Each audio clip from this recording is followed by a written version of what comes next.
Hello? Yeah, good.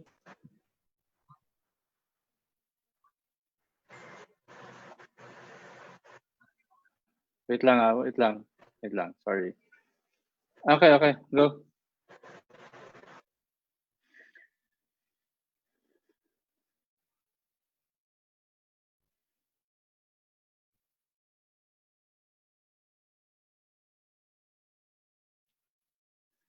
So good morning, everybody. Thank you, Rex Bookstore and J Philippines, for this opportunity. So we're going to discuss today marketing in times of crisis. Let me first introduce myself. I'm Hector Angeles. I'm the CEO and founder of Mad Elephant PH. It's my small marketing agency. Um, and I have been in the marketing industry for quite some time now, roughly around 20 years already. My career has already evolved from marketing, advertising, design, and brand experience. So more or less doon po umiikot yung mga naging experience ko in terms of marketing as a graphic artist, a designer, an event manager, and so on and so forth. Now, as a marketing agency owner. So, to give you a quick information of what I've been through, mga naging kapartners natin, mga naging katrabaho natin, para lang po may idea kayo on my background. Before we start discussing how to market your school in terms of crisis, here are some of the brands that I've handled and have been affiliated with. Okay, so here, medyo madami na siya. Over the years, I have already gathered experiences that would more or less relate to local and national marketing. Okay, moving forward, this is my company now. It's called Mad Elephant. It's marketing, advertising, and design. We focus on this. More or less, we're multi-channel 360. We create marketing strategies and we create marketing solutions for businesses. Kahit small yan, kahit big yan, kahit international companies yan, we do it um, proper solutions, so proper marketing solutions, quality solutions. So from advertising, social media, video production. But before we do things, we do first data mining. As you can see here, we create an idea, but we do data mining first. Okay. Okay, let's talk about our topic for the day. It's marketing in times of crisis. So this specific and I think special, very sabihin na nating sought after na topic in terms of itong nangyayari sa atin na pandemic. Paano ako magma-market in terms of the pandemic?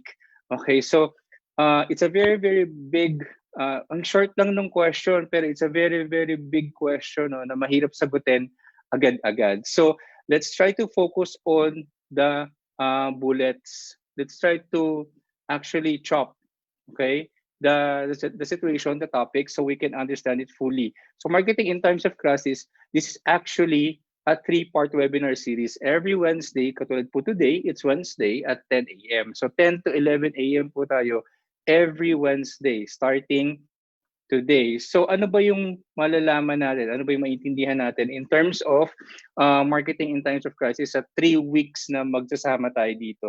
First is today, the role of marketing in the new normal. bakit ito importante? Why is it integral? Bakit importante ang marketing ngayon? Okay, more than ever in terms of businesses, why is marketing very important? On week 2, we want to develop a marketing mindset because you cannot create a marketing strategy, you cannot create a plan, a viable plan, if you don't have a marketing mindset. Number 3, we make more brand sense because if you even if you have a good marketing strategy, if your brand is quite poorly created, you won't make sense. You will just create noise. Okay, so these are the 3-part webinar series that we have specifically created the modules for you guys. Okay, so let's talk about today. Dun sa mga nag-tune in na sa atin, week 1 today, the role of marketing in the new normal. Why is it integral? Okay, so we will actually talk about the start of the new normal in the education sector or in the academe. We'll have a quick marketing refresher. Yung ibang mga marketing admins or marketing graduates or CMOs, marketing directors na nanonood po sa atin ngayon, maaring iba po alam na ninyo yung i-discuss ko later. But still, to give information to everybody since we're live, we don't know who's watching, it might give them some wisdom also, no, and knowledge on what we're going to talk about. Kasi yung marketing minsan, ang dami pong confusion. So specifically, if I'll be talking about some jargons in terms of marketing, baka malito. So we'll have a marketing refresher today on how to look for or how to look into your target market. Okay. How to be the top of mind brand. So I've been a speaker and a marketing consultant, if I may say so, for Rex Bookstore during the times before the pandemic. I was able to talk to a few I think 100 market school administrators, school owners, and COOs of schools, no, from North Luzon to Southern Mindanao. Ang problem is ang academe natin dikit-dikit. Okay, so paano ba tayo how are we going to stand out in terms of this marketing competition? Okay, so paano mag-stand out yung brand A from brand B, and paano din magtutulungan? Paano tayo kikita as a school? Especially ngayon na sobrang extraordinary na po yung times. Okay? How to be the top of mind brand. We'll discuss this today. Okay? And we will revisit the plans. Ano ba yung mga plans na kailangan pong nire-revisit natin today? So we know kung ano yung kailangan nating ayusin. Now, ang number 1 po nating tingnan dito is wag po tayo maglalabas po ng kahit anong communications hanggat hindi pa po solid yung plans natin. Okay, because a lot of people rely on us, a lot of families rely on us. We are considered, of course, I'm talking about the school, we are considered the second home. Teachers, admins, and people behind the school are considered the second parents. So as role models, no, let's revisit the plans first. Let's create the plans, have it signed up, and have it decided upon, and then we release that. We do a rollout. Okay, so I'll walk you through this. Excuse me. I'll walk you through this how-tos in the next slide. Okay, so most of us, maraming nakakaalam nito. Most of us, no, starting 2018 pa lang yata 2017, nung napansin nila na 2020 is coming, they created visions. So ang dami sa atin, no, most businesses, hindi lang sa schools, ang dami nag-claim na this is the vision 2020, my company will own 2020. It's a big year for our company. So unfortunately, no, what happened, nasira po yun. Okay. Number 1 in marketing, no, you have to face what is happening in your market, in your industry. It is just then that you can create something realistic. So Vision 2020 has to be revisited. So Yan. So hindi na siya pwedeng gamitin sa ngayon. So lahat po ng plans natin prior to the start of this year is actually has to be revisited. So lahat po yan kailangan pong balikan.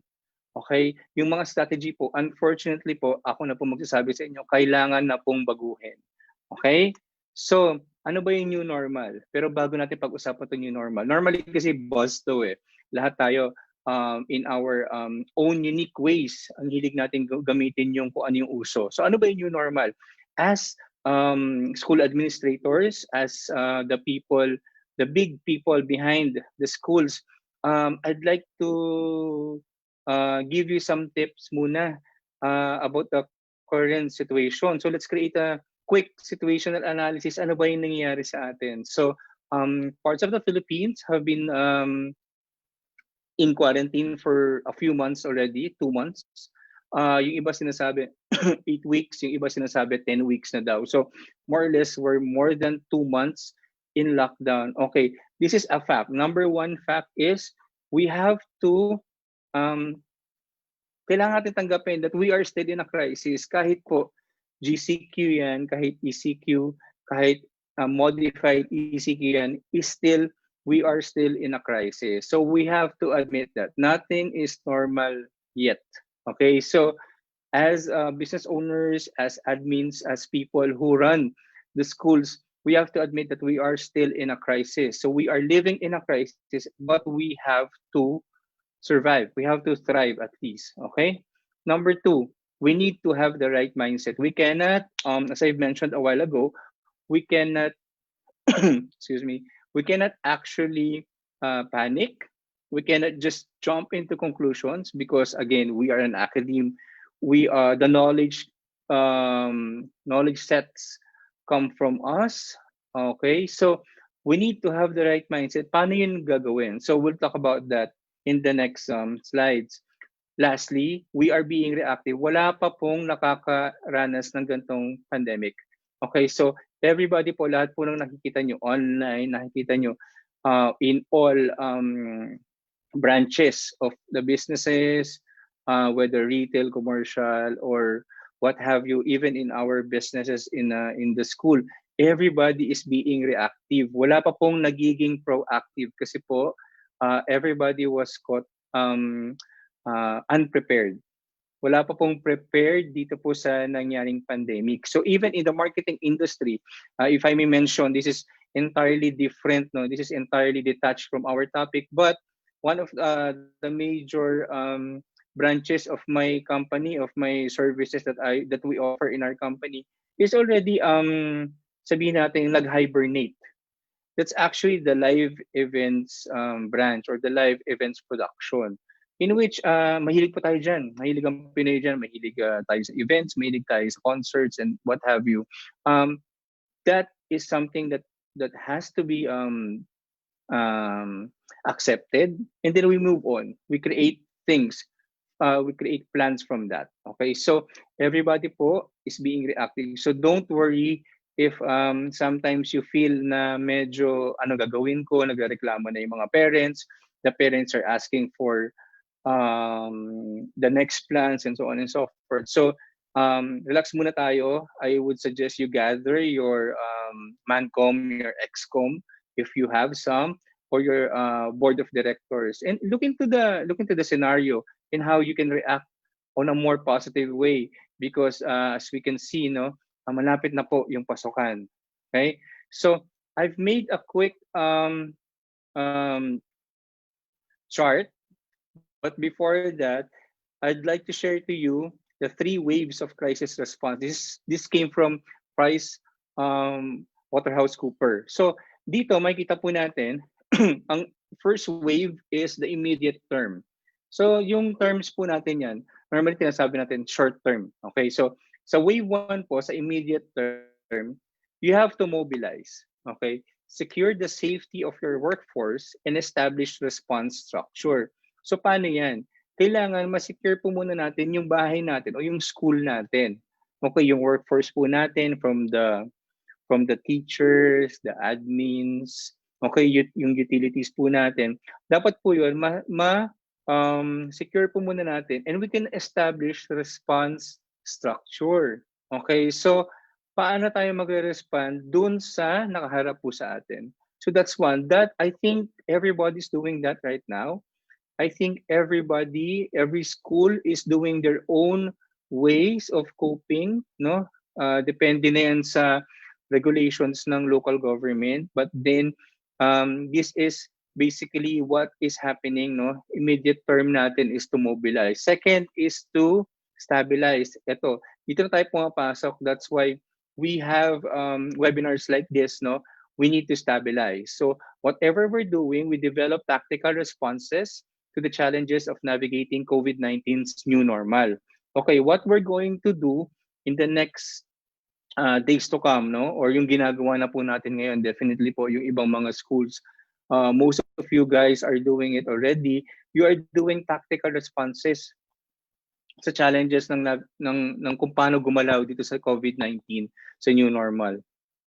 Lastly is strategizing. How do you design a strategy para patuloy tayong umangat dito sa new normal natin sa COVID-19? Okay, so we have to remember that one. Just in case you missed this, we have some ready fact sheets or a copy of this presentation. You can request from Rex. Okay, so we have immediate term, which is mobilize.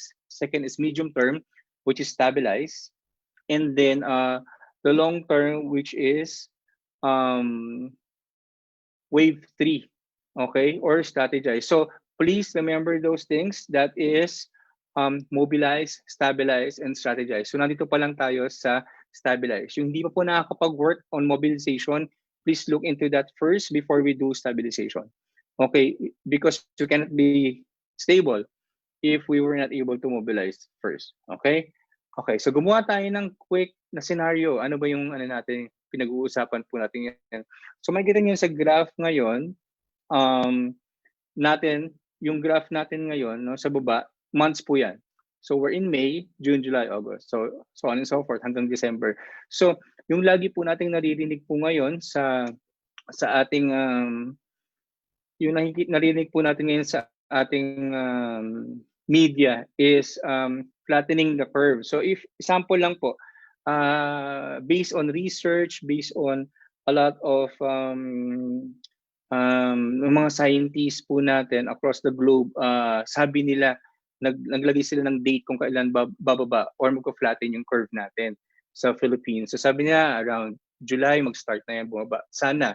So everybody's hoping for that. So flattening the curve, yun yung naririnig po natin ngayon. How do you flatten the curve? So everybody is asked to do such things like stay at home, no? Yung pinaka number one na sinasabi sa atin. Pero in the academe industry, we are actually trying to increase naman yung education natin.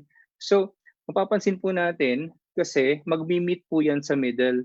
As we flatten the curve, we want to increase also yung sa academe level natin, no? Mapapansin po natin dito, yung opening of classes natin in dito sa intersection na to, malapit na to September. So, we only have what? 1, 2, more or less 3 months to create. So we have a window, an available window.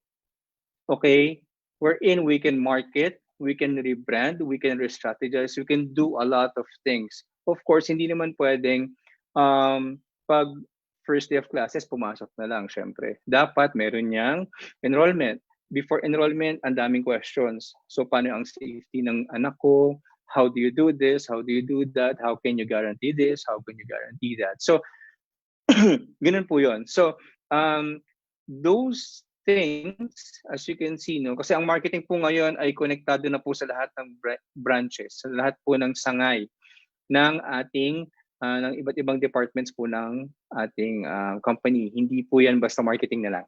Okay, so even HR, konektado na po ang marketing. So it's the face, it's the communications group that's yung nangunguna po, yung nagpo-frontline po sa ating businesses. So going back, yung opening of classes po is towards the end of August. So we have 3 months, no, na pwede nating mag-prepare pa. So it's good news.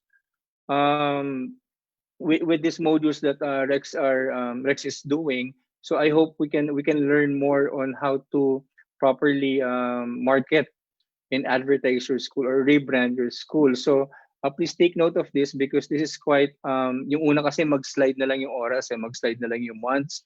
Akala natin sige, okay lang yan, mahaba pa yung time. But then as marketers, no, ako personally, I'd like to prepare. Gusto ko laging nagpe-prepare a lot kasi ang daming tanong. Imagine before, one class is what, 30 to 40 students. So how many pairs of parents yon? So mga 40 pairs din ng parents yon, 30 to 40. So ilang tao yon? 60 to 80 people. Okay, ang kailangan mong sagutin. Pero isang klase pa lang yon. So in here, I'd like to show you lang that we have an available window wherein you can prepare. This is a preparation. Yung iba, diretso na sa rollout if they have already prepared in the last few months. Simula nung nag-lockdown tayo nung March and April. Hindi ko na nilagay dyan, pero yung mga medyo nauna sa atin na magplano, I'm pretty sure they have already cascaded some things that medyo solid na sila in terms of their plans. Okay? Next is the marketing refresher. Ito na yung sinasabi ko sa inyo na yung mga marketing students or marketing grads or talagang marketing professionals natin, baka alam na nila to. It's just technically looking into the target market of your school or your business. Okay, so marketing refresher natin. Number one, when you create a marketing plan, please keep this in mind. Okay, you are not your customer. I always say this. Lagi kong sinasabi to, hindi tayo ang customer natin. Okay, sample. Halimbawa ako, I'm male. If I'll be tasked to head the marketing of a school, for example, I like the color blue. Okay? So hindi naman dahil boss ako, sasabihin ko gusto ko uniform nila ay kulay blue. Pero exclusive for girls 'yun. Okay, so that's a very big what do you call that? Ang laking detach nun. Ang laking separation nun dun sa ano natin, dun sa branding. Kasi exclusive school for girls. Tapos gusto ko kulay blue. It maybe some schools, some people, some of the female population likes the color also. But then in terms of branding, you have to really look into that. Okay, so again, you are not your customer. Hindi po preferential ang marketing. It should be a solution being sold or being offered to your customers. And here ang customers po natin ay yung mga pamilya, no? Ay yung mga bata. Okay? Next, kung hindi tayo yung customer, tayo po yung brand. So we are the brand. If I am school A, if I am the teacher in school A, I should be walking and talking like school A. Kung Catholic school po yun, it should be reflected on my values. It should be reflected on my actions. So something to that effect. So we are the brand. Okay, we are not the customer, but we are the brand. It's a lot bigger than what we think. No, always keep that in mind. No, when creating a strategy or a marketing strategy for your business, it actually applies to all businesses. Okay, so paano yun? So paano tayo mag-create? Kanino ba tayo mag-create talaga? Okay, right now, naiisip po natin ngayon, marami na po yung ako, ang baba ng sigurado, ang baba ng enrollment ko, ang baba ng papasok sa amin, ang dami na sigurong hindi papasok or something. So, wag po muna natin siyang pangunahan. Okay? What's important here is we know first kung ano yung kailangan natin solusyonan and what to offer to our customers. Yun po muna. Okay, so what is marketing? I prepared a quick definition kasi ang dami pong meaning ang daming meaning ng marketing. May sinasabi si CMO1, may sinasabi si Marketing Director 2, whatever. So I actually coined one based on my experience. It's actually delivering your brand's value through strategic storytelling, and creating continuous, irresistible experiences that connect to the target market that triggers the desire to share it with others. So looking at that, medyo mahaba. Pero actually, it's delivering the brand, no? Um, ano ba yung value ng brand mo sa strategic storytelling? Yun yung magiging method natin. Kasi marketers are storytellers. Mas magaling kang storyteller, mas magaling kang marketer. Minsan po, kahit simpleng illustration lang yan, yung iba na touch na yung damdamin nila, yung iba po natutuwa na, yung iba naiiyak na. That's storytelling. And we have to create continuous irresistible experiences. If we claim that we are a school of integrity, a school that is honest, a school that is um, um, professional, we should always create irresistible experiences based on those values na kailangan makonect po natin sa target market. In fact, kailangan po maging relevant to sa target market natin.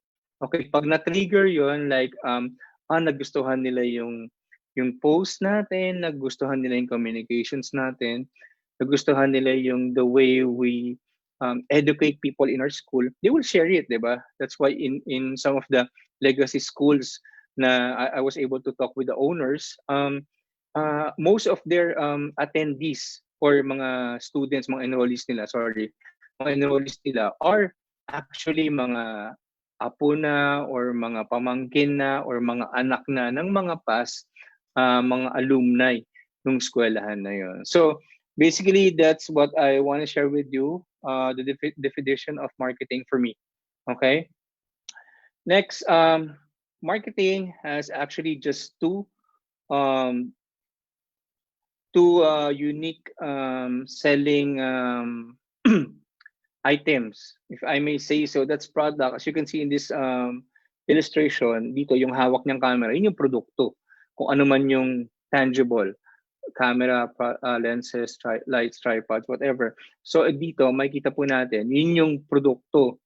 Or pwede rin yung service, yung mga services, photography, videography, editing, SDE. So dito, in a nutshell, makikita natin, ito yung dalawang ino-offer po sa marketing.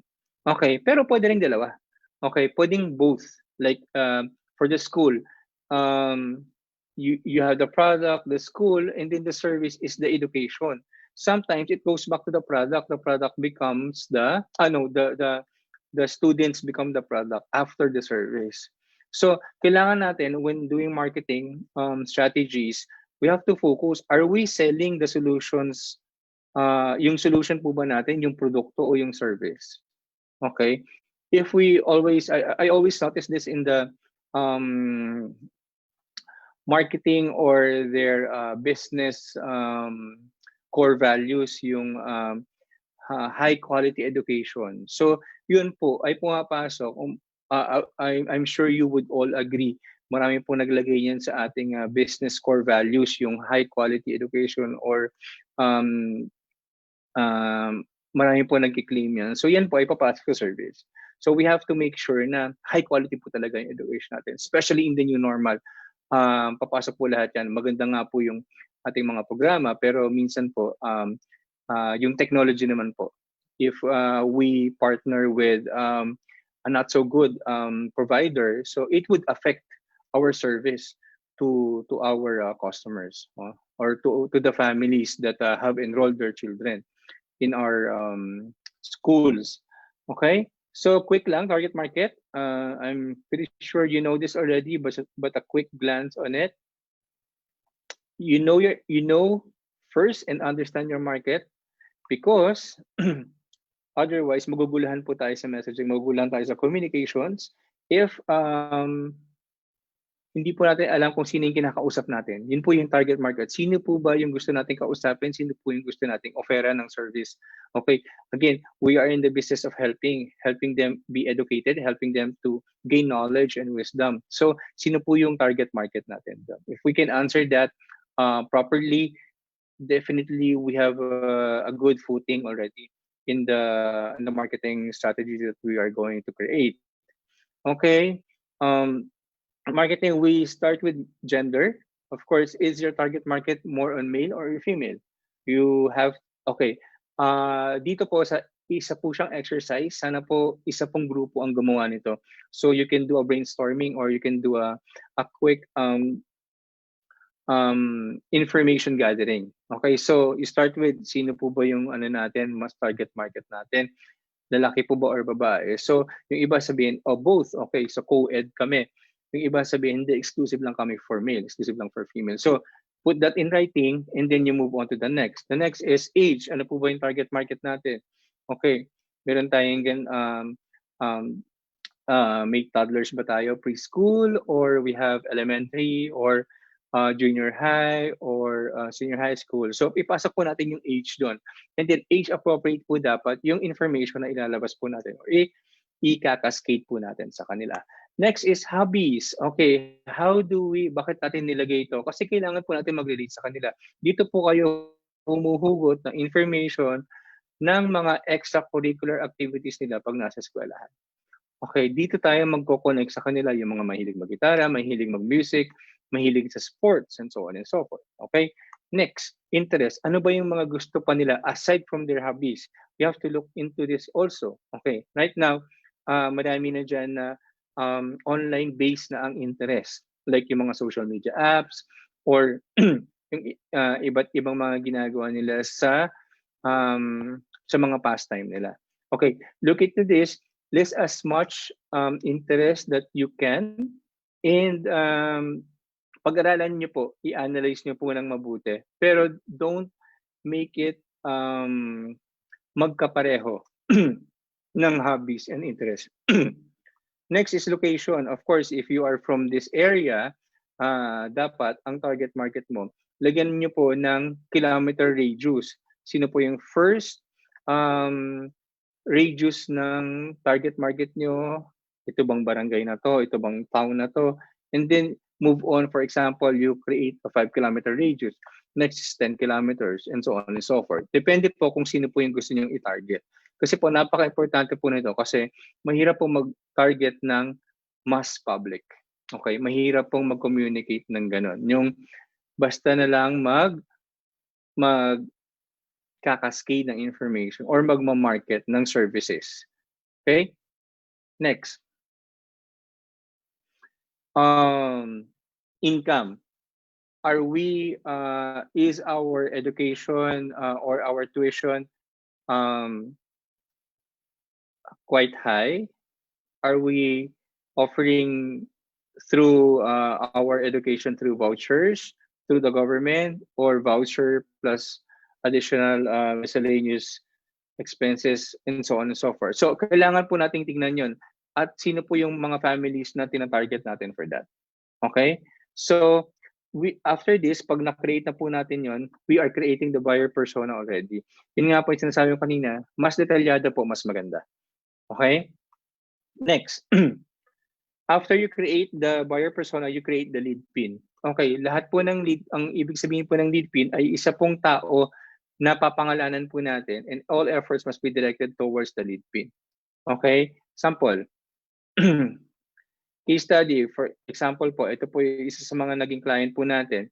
Ayan, majority sa kanila female, yung age daw po 25 to 35. Ito yung hobbies, medyo madami. Yung interest po madami din. Yung location niya, taga Pasig, Ortigas yan. Kasi ito yung mga market nila eh. Tapos yung income nila ito. Pag B2C, 25 to 35. Pag B2B, mas mataas. Okay. So, dito, nakita agad nila, ganito yung target market ko. So, they created a lead pin. So, lead pin nila, si Jane. Pinangalanan natin si Jane, no? Si Jane, dinescribe nila, you have to describe your lead pin. So, si Jane, female, 25 years old, taga Mandaluyong, 25 to 35 ang mantang kita niya, adventurous siya, plays soccer, business owner, vlogger, and loves coffee, and listens to 90s music. So, kapag nakita niyo na po ito, every time po, nagagawa po kayo ng plan or diskarte or anything or communications, you always ask, for example, gumawa ng poster. Junior high school is now accepting enrollees. So you create something, a visual poster, a visual design. You always think na magugustuhan normally, no, sa traditional thinking, traditional marketing, sasabihin, magugustuhan kaya ito ng market natin. Pero ngayon po, ang lagi niyo nang titingnan is magugustuhan ba ito ni Jane? Okay, yun po yung maganda pong diskarte if you have created your lead pin. If you create a new uniform, if you create a new ID design, lagi niyang iisipin magugustuhan mo ito ni Jane.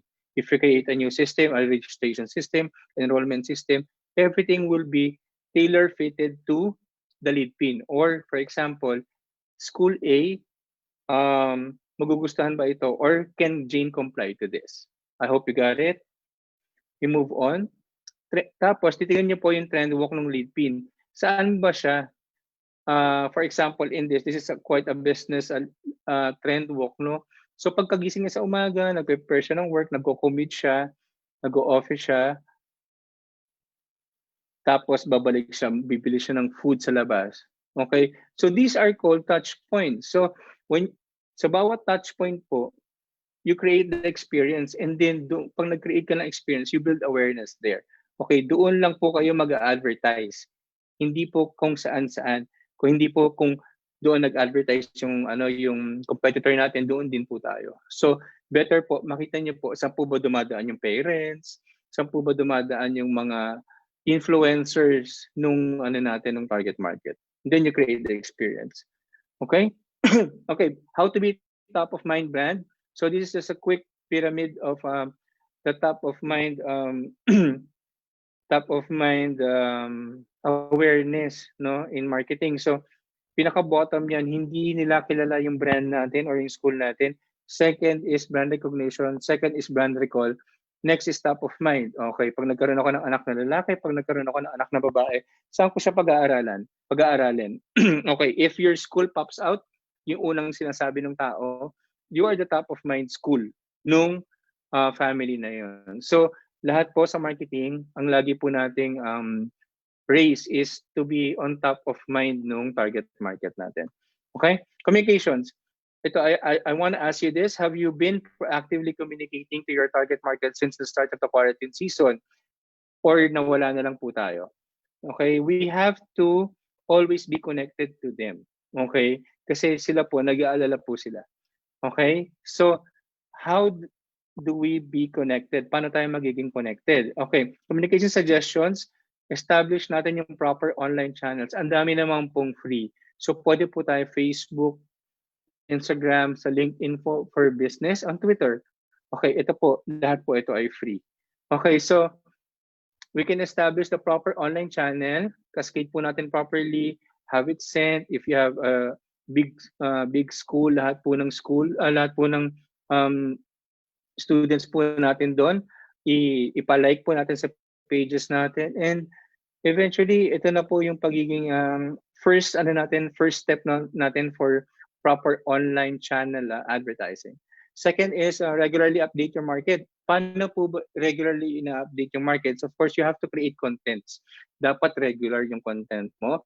Dapat relevant yung mga contents mo.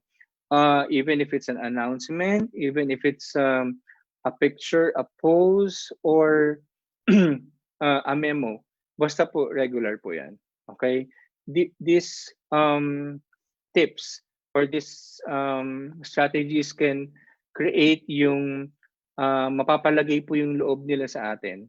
Kasi pag meron po silang alinlangan or meron po silang questions in mind about schooling or academe, diretso na po sila, i-check lang po yung pages natin. Okay? Next, we focus on, sabihin nyo, ano ba yung gagawin ko? Ano ba yung kailangan ko ilagay as topic, di ba? So, isa lang po ang simulan po natin, we focus on care. Okay, so lahat po halos alam na po itong emoticon na to. This is a Facebook release emoticon just recently for the quarantine period. So, this is care. Ito po yung pinakamagandang marketing strategy, no? Po, no, ito yung caring. So, let's care for them. Let's care for their health. Let's create topics for their health. Let's create topics for security, and so on and so forth. Anything po na magiging relevant po sa panahon ngayon habang inaayos pa po natin yung marketing strategy natin. Okay? Next, communication suggestions. Give updates on any activity or charity efforts of the school. Meron po ba? kung meron po, i-update po natin yung buong nasasakupan po natin sa school. Kasi definitely po, yung kakatapos ng po ng school year, no, na 2019-2020 ay within our control pa, or within our influence pa. So let's give updates to them, especially yung mga alumnus natin. Okay, so let's give updates also on any developments done by the school. So ano ibig sabihin dito? Update natin sila. Nagbago ba yung system natin? May bago bang enrollment system para mas mapadali? Meron ba tayong mga bagong enhancements?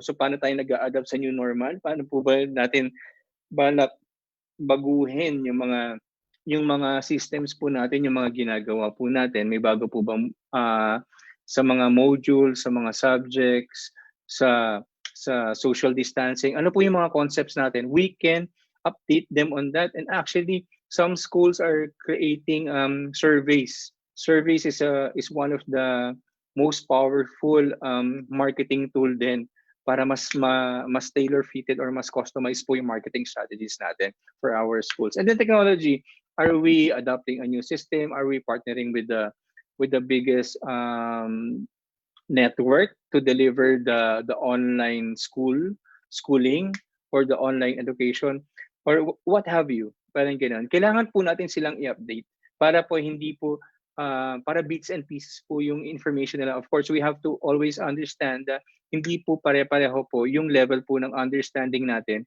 especially in terms of this big change in our daily lives, or specifically in the academic industry.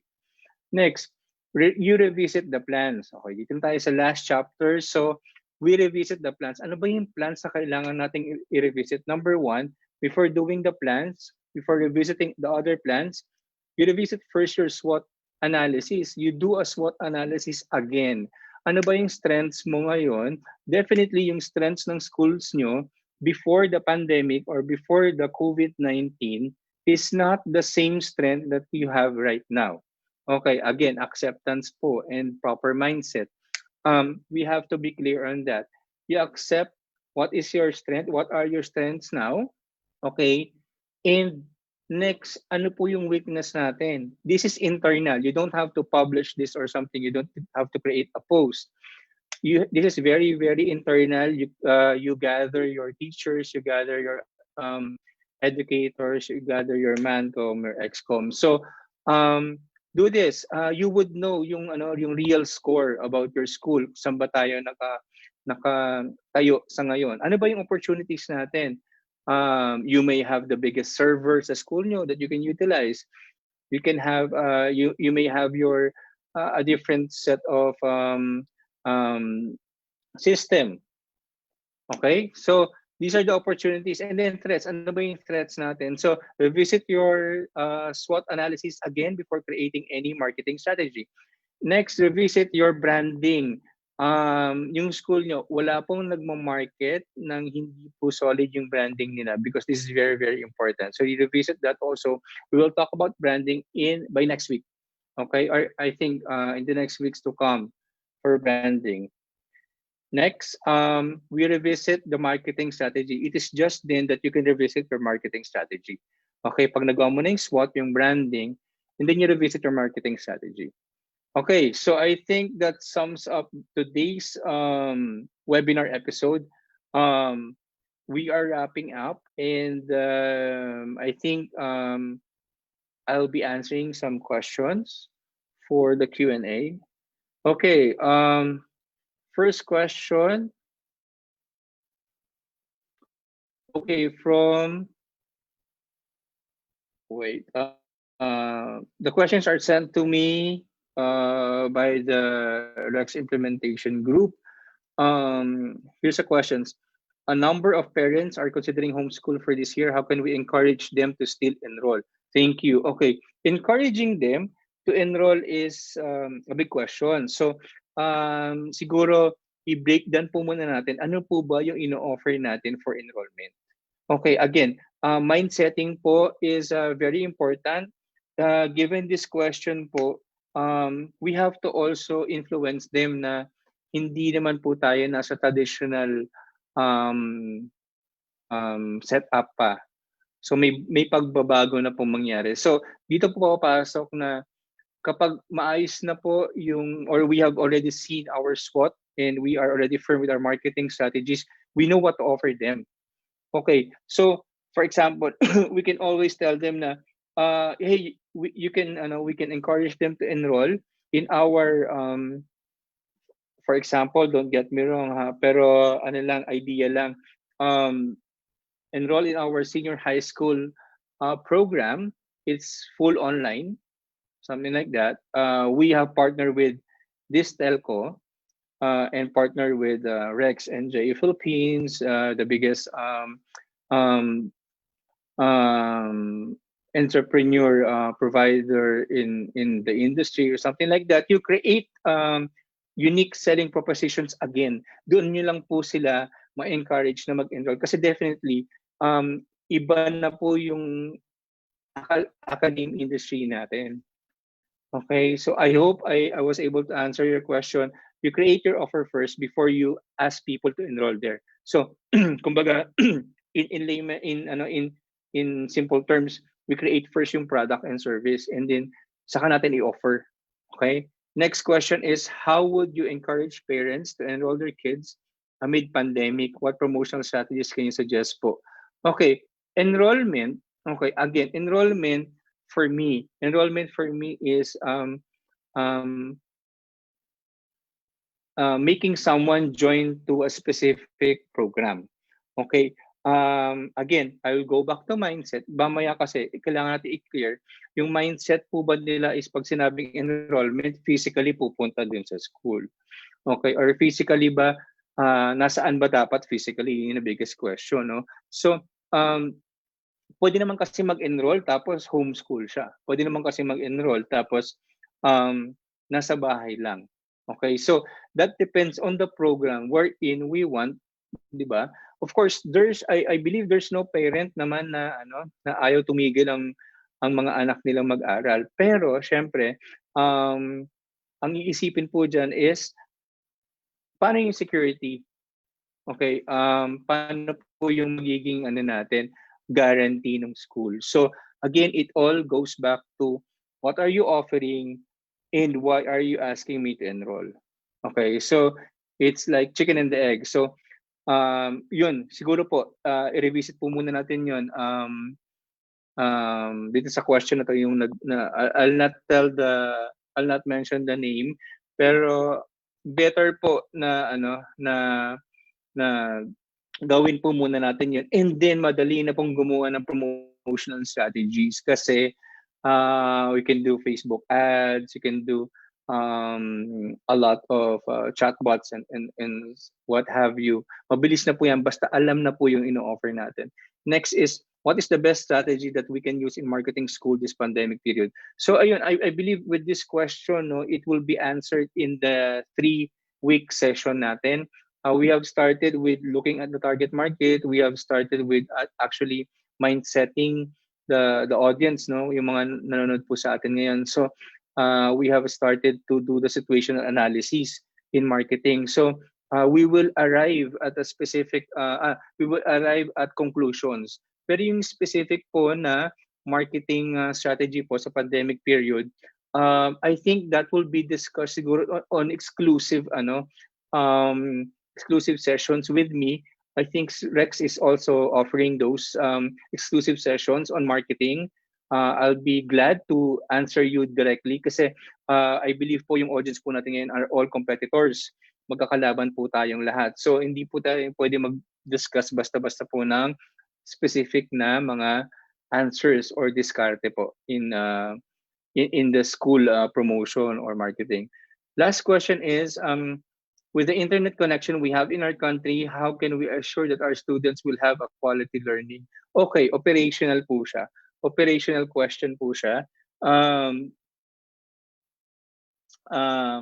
How can we assure na yung students natin will have quality learning? Again, this is operational, no? I think I'm not the expert on this, but I think as I've seen and read in the news, You just have to partner with a good telco. Um, right now, if kaya po ng family budget, sana ano yung I would suggest na yung mga parents would upgrade or ano kung pwede pong magkaroon ng ng magandang internet connection, fiber or faster internet connection than yung mga traditional kasi definitely po i-expect na po natin lahat po ay gagamit nito.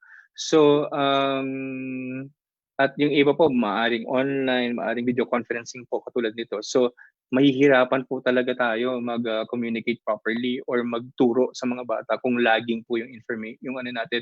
Okay, sa mga school naman siguro naisip ko lang ngayon, why don't you partner with telcos? I'm pretty sure telcos nowadays are thinking about ways how to partner with you guys, how to create promos or internet bundles, no? Pag I don't know, maybe some of the school admins can talk to these telcos already, ask them to partner with you, make an affiliate. Maybe for every enrollment, you create a specific, I don't know, a plan, no? Na kapag nag-enroll sa inyo, mas mura yung plan. I don't know. Just a quick wild idea, no? Yeah, I hope I was able to answer your question. Okay, last three questions. Is it all right to offer or sell products and services is MECQ? Yes. Bakit hindi? Um, Marami na pong nangangailangan ng mga bagay-bagay, specifically po yung nasa two layers po sa baba ng Maslow's hierarchy of needs. Since we're talking about the education, panahon na po kasi na kailangan na po on a traditional setup, panahon na po na pabalik na po ang mga ano natin, ang mga estudyante sa eskwelahan. So, yes, you can start awareness already. Huwag naman benta agad. Siguro make them aware that you have a specific offer standing and this offer is a solution to something that they need. Okay, so wala nang po masama kapag nag-offer po tayo. Okay, how do you do segmentation in most cost efficient and effective way? Segmentation, depende po sa in-offer natin. If we're offering, again, pag traditional mindset po ng school, segmentation would mean elementary, junior high school, and senior high school. So, i-double check po muna natin again kung ano po yung mandate ng government, how yung mga parameters po nito. Pag nagawa po natin yung marketing plan natin, we can do the proper segmentation and then properly talk to them, properly communicate with them in the most relevant and cost-efficient way. Mahirap po magsabi po ng direct po na solution kasi mamaya po magawa po natin tapos hindi po mag-work without proper analysis ng school, yung SWOT po natin, saka proper rebuilding po ng marketing strategy. Last is, do you see more schools, especially private schools, opting only for online transactions and mode of learning deliveries? Would you suggest that all schools subscribe to some form of digital or online management system like minention niya rito, EduSuite? I would suggest adapting to the new normal. Okay? If your school hasn't yung iba kasi naman meron na meron ng connection, meron ng affiliation to different technology advancements. If hindi pa po kayo nakakapag-connect or nakakapag-partner, might as well you can start exploring with, since nandun pa po tayo nung window yung in-explain ko kanina earlier in my presentation. There's a lot of time to explore. I'm pretty sure these people would help you, would be glad to assist you. And then with this question, kasi ang question niya is, would you suggest that all schools subscribe to some form of digital or online management system? For me, ang pumasok sa mind ko is, are you suggesting all schools to innovate? Yes. So please especially no, lahat po ng businesses dapat po nag-innovate. So at this pressing time, very extraordinary times, lahat po tayo as marketers or admin or heads, binigyan po tayo ng position na to or ng role na to para po mag-innovate. Okay, we have to think of something very creative to be more efficient and more effective in our jobs or specifically in our schools, no, in the academy. Okay, so I think that's the last question for the day. Um, just like to show you this. The three-part webinar series. We have already done week one.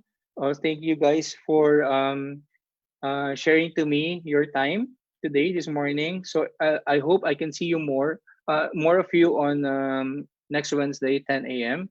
So to talk about developing a marketing mindset. And the last week would be making more brand sense. So next is JA Philippines. Also, please look into their website or their Facebook page because they also has this business skills pass program.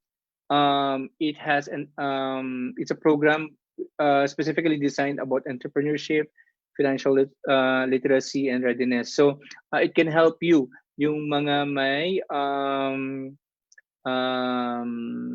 estudyante po na nasa senior high school.